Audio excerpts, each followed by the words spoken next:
बार आप सुनते हैं कि एकादशी का जो व्रत है भगवत कृपा से सांसारिक जो हमें धन रुपया पैसा सुख चाहिए वह तो देती ही है, लेकिन एकादशी व्रत करने का जो सबसे बड़ा उद्देश्य है वह यह है कि भगवान के प्रेम की प्राप्ति।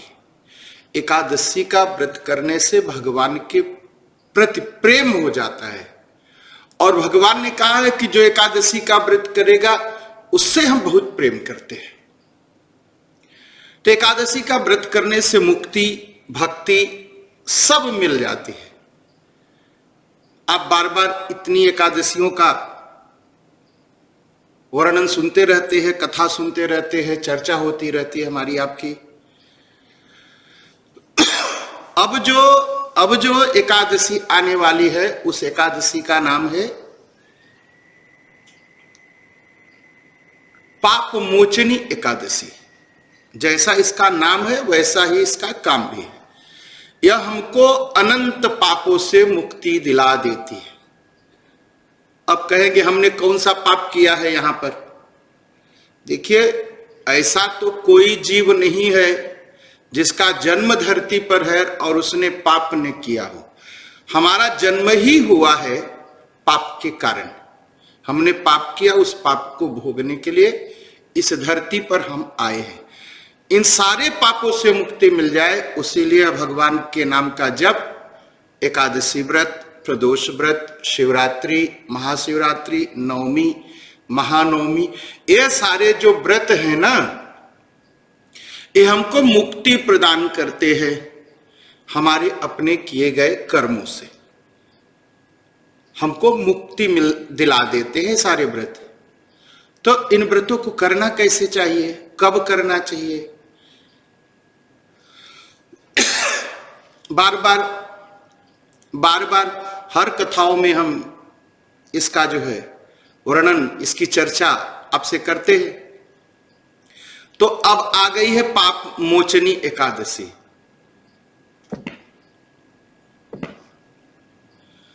तो पाप मोचनी एकादशी ये कब आती है, इसकी कथा क्या है, आज उसके बारे में चर्चा कर लेते हैं। युधिष्ठिर महाराज ने भगवान श्री कृष्ण से कहा कि भगवान, आपने फाल्गुन की आमलकी एकादशी का महत्व सुनाया, अब जरा चैत्र कृष्ण पक्ष जो है उसमें जो एकादशी आती है उसका महत्व हमें सुना दीजिए। भगवान बोल पड़े, कहा इसके बारे में आपको एक बहुत ही पापनाशक कथा सुनाऊंगा। कौन सुना रहा है इस कथा को? भगवान श्री कृष्ण, जिन्होंने गीता गाई है। यह उनके शब्द है, उनके वाक्य है। भगवान अब चैत्र कृष्ण पक्ष की जो एकादशी आती है उसके बारे में भगवान बोलते हैं। तो भगवान कहते हैं, देखिए, यह एक बहुत ही पापनाशक कथा हम आपको सुनाते हैं, और इस कथा को मैं भी नहीं कहा, यह कथा भी मांधाता ने पूछा था महर्षि लोमस ऋषि से। तो उस कथा को हम सुनाते हैं। हमारी कथाओं की एक बड़ी विशेषता है, अगर आप किसी से पूछते हैं तो कहेंगे मैंने इस ऋषि से पूछा। जैसे राम जी की कथा, तो याज्ञवल्क्य जी ने सुना, काकभुसुंडी जी कहते मैंने शिव जी से सुना, और शिव जी कहते मैंने काकभुसुंडी जी से सुना। तो चलता है, कोई ये नहीं कहता कि ये कथा मेरी है। तो कहते हैं, भगवान श्री कृष्ण कहते हैं कि राजा मांधाता ने महर्षि लोमस से यही प्रसंग पूछा था, यही प्रश्न किया था जो आप मुझसे कर रहे हैं। मांधाता राजा थे। महाराज मांधाता एक बार लोमस ऋषि के पास गए और उनसे कहा कि मैं लोगों के हित की इच्छा से, संसार का भला हो इस इच्छा से, राजा का क्या कर्तव्य है? जनता प्रजा की भलाई। तो प्रजा की भलाई के लिए मैं आप आपसे एक बात पूछना चाहता हूं। लोमस ऋषि ने कहा कि महाराज बताइए क्या पूछना चाहते हैं। कहे चैत्र कृष्ण पक्ष में जो एकादशी आती है उसका नाम क्या है, उसका विधान क्या है, उसका फल क्या है, कृपया ये मुझे बताइए। लोमस ऋषि कहते हैं कि नृपश्रेष्ठ मतलब राजा, राजन सुनिए, बहुत पहले की बात है, अप्सराओं से सेवित चैत्र रथ नाम का एक वन था। वहां पर गंधर्व कन्याएं किन्नरों के साथ बाजे बजाती हुई गाती हुई विहार करती थी। कहा उसी में एक मंजू घोषा नाम की अप्सरा थी और वह मुनिवर मेधावी थे जो उसी वन में तपस्या कर रहे थे। तो मंजू घोषा मुनि मेधावी पर मोहित थे। कहा महर्षि जो है मेधावी वन में रह करके ब्रह्मचर्य का पालन करते हुए अपनी तपस्या, अपनी पूजा, अपना आराधना, अपनी साधना किया करते थे। तो मंजू घोषा उनसे मिलने के लिए चली और जब चली तो डर बस एक कोस पहले ही रुक गई। एक कोस का मतलब होता है आजकल 4 किलोमीटर। तो मंजू घोषा भयबस आश्रम से एक कोस दूर रह करके बैठ करके गाने लगी और बीणा बजाने लगी, मधुर गीत गाने लगी। और महर्षि मेधावी घूमते घूमते उधर जा निकले और उस सुंदरी अप्सरा को सुंदर गीत गाते हुए देखा और गीत सुना और वो भी मोहित हो गए। वो भी कामदेव के बस में हो गए और जब उनको कामदेव के बस में देखा तो मंजू घोषा उठ करके खड़ी हुई और वीणा को नीचे रख दिया, उनका आलिंगन कर लिया, आलिंगन करने लगी। मेधावी भी को अच्छा लगा और रमण करने लगे और काम बस रमण करते हुए उन्हें दिन रात का ख्याल ही नहीं रहा, कब दिन है कब रात है, वो सब कुछ भूल गए। जब तप कछु न होइते ही काला, काम के बस हो जाने के बाद न तो जप होता है न तप होता है, कोई आराधना कोई साधना नहीं होती।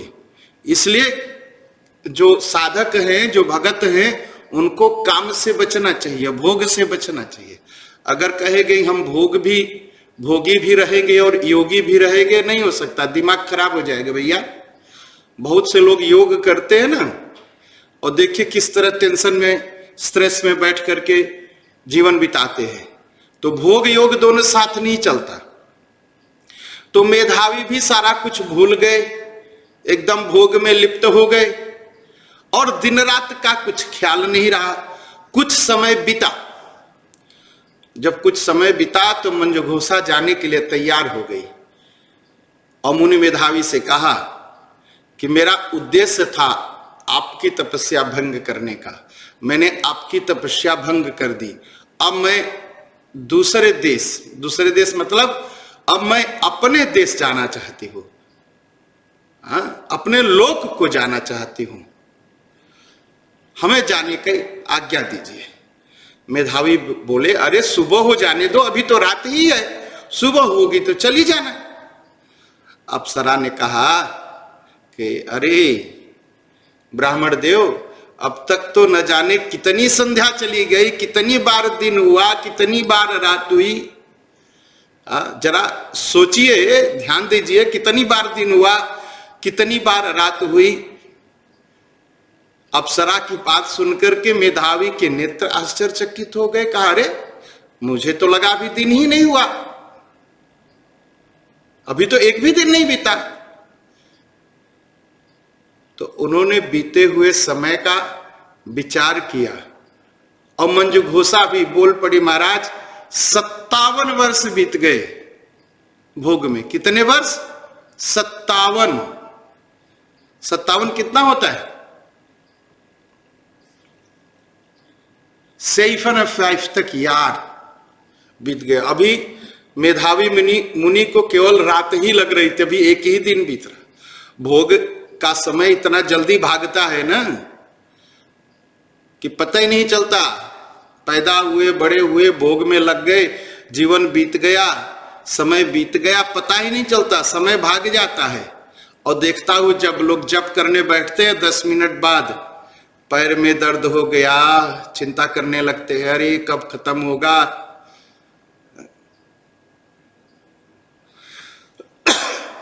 कोई बहुत वीर होता है, भगवान की भक्ति करता है, कमजोर लोग नहीं कर सकते। कमजोरों, भक्ति का पथ जो है, भगवान की सेवा का पथ जो है, वीर लोग करते हैं, भोगी लोग नहीं कर पाते, कमजोर लोग नहीं कर पाते। तो कहा भोग का समय इतना जल्दी, अरे इतना समय हो गया, मुझे तो लगा कि अभी बहुत कम समय है, अभी तो रात भी नहीं बीती है। तो जब उन्हें इस बात का पता चला मेधावी ऋषि को, तो उसे श्राप दे दिया, क्रोधित हो गए, अरे अरे अरे मेरा तो सारी तपस्या नष्ट हो गई, समाप्त हो गई, मेरा जो है पुण्य समाप्त हो गया, मैं तो पाप कर बैठा, जा जा जा तू पिशाचिनी हो जा, श्राप दे दिया। तो मंजुघोषा पिशाचिनी हो गई, लेकिन हाथ जोड़ करके प्रार्थना किया, अरे महाराज गलती तो हो गई, मैं आपकी तपस्या भंग करने आई थी, भंग कर दिया, मैंने गलत किया, लेकिन इस पिशाच शरीर से मुक्ति पाने का कोई उपाय हो तो मुझे बताइए। तो मेधावी ऋषि बोलते हैं, देखो चैत्र मास आएगा, चैत्र मास का जब कृष्ण पक्ष आएगा तो उस समय जो है ये पाप मोचनी एकादशी आएगी। पाप मोचनी एकादशी के दिन तुम ईश्वर सेवा करना, भगवान की सेवा करना, भगवान विष्णु की पूजा करना, राम जी की पूजा करना, कृष्ण जो आपके मन में हो आप पूजा करिए। तो कहा उस दिन व्रत करना, तपस्या करना, मंत्र जाप करना, कीर्तन करना, रात्रि जागरण करना, कहा उससे सारे तुम्हारे पाप समाप्त हो जाएंगे और इस पिशाच योनि से तुम्हें मुक्ति मिल जाएगी। ऐसा कह करके चले गए।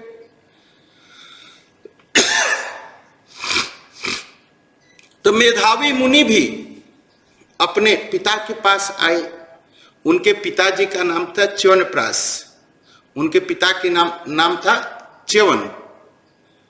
बहुत बड़े ऋषि थे। जो च्यवनप्राश बिकता है ना, ये उन्हीं का बनाया हुआ है। तो च्यवन थे उनके पिता, उनके पास आए और सारी बात सच सच जो है अपने पिताजी से कह दी। अब पिताजी कहने लगे, अरे पुत्र तुमने क्या किया, तुमने तो अपना सारा पुण्य ही नष्ट कर दिया। मेधावी बोले, पिताजी मैंने अप्सरा के साथ रमण किया, भोग किया, बहुत बड़ा पाप किया, कोई ऐसा प्रायश्चित बताइए जिससे इस पाप का नाश हो जाए। च्यवन ऋषि बोले कि पुत्र देखो चैत्र कृष्ण पक्ष आने वाला है और चैत्र कृष्ण पक्ष के दिन जो है तुम व्रत करो। एकादशी के दिन, एकादशी के दिन व्रत करो, भगवान के मंत्र का जाप करो, कीर्तन करो, जो भी हो सकता है इस दिन करना चाहिए। सारे विधि विधान बताया कि जब करना चाहिए तब करना चाहिए और भगवान की सेवा करनी चाहिए और दान देना चाहिए। दान देने का एकादशी के दिन बड़ा महत्व है, दान देना चाहिए। कहा ये सारा क्रिया करो। तो पिताजी की बात सुनकर के मेधावी ने चैत्र कृष्ण पक्ष की जो एकादशी है, चैत्र कृष्ण पक्ष की एकादशी पाप मोचनी एकादशी का व्रत किया। इससे मेधावी ऋषि का भी पाप समाप्त हो गया और मंजुघोषा का भी पाप समाप्त हो गया और दोनों फिर अपने रास्ते पर जीवन सुखी रहा। और मंजुघोषा एकादशी का व्रत करके स्वर्गलोक को गई और ऋषि जो है आगे अपनी तपस्या में लग गए। तो यह जो एकादशी है बहुत ही महत्वपूर्ण एकादशी है, सभी महत्वपूर्ण है। आप कहेंगे पंडित जी आप तो हर समय सभी को बड़ा महत्वपूर्ण बताते हैं। यह महत्वपूर्ण एकादशी इसलिए है कि इससे सारे पापों का समाप्त हो जाता, सारे पाप समाप्त हो जाते। पहला पाप क्या है, जो बहुत बड़ा, जो इस शास्त्र में लिखा है, ब्रह्म हत्या, किसी ब्राह्मण का अपमान करना, ब्राह्मण का धन चुराना, ब्राह्मण को बुला करके घर पर और दान दूंगा और उसको दान न देना। देखिए ब्राह्मण कभी कुछ कहता नहीं कि आप मुझे दान दीजिए, इतना दीजिए, लेकिन बुलाए कहे आओ अच्छा पूजा पाठ करा दीजिए पंडित जी, और फिर उसके बाद उनका उचित दक्षिणा न देना, ये ब्रह्म हत्या है। वो कुछ नहीं बोलेंगे, वो चुपचाप जाएंगे, उनके मन को शायद दुख भी लगेगा, कुछ भी नहीं बोलेंगे, चले जाएंगे, जो मिल जाएगा। लेकिन उनके मन को जो दुख लगेगा, उस दुख का पाप लगता है जनता को। स्वर्ण की चोरी, किसी के सोना चुरा लेना, जो सोना चुरा लेते हैं ना, वो एकदम से नरक में जाते हैं। किसी का धन चुरा लेना और शराब पान करना, दारू पीना, यह भी महापाप है।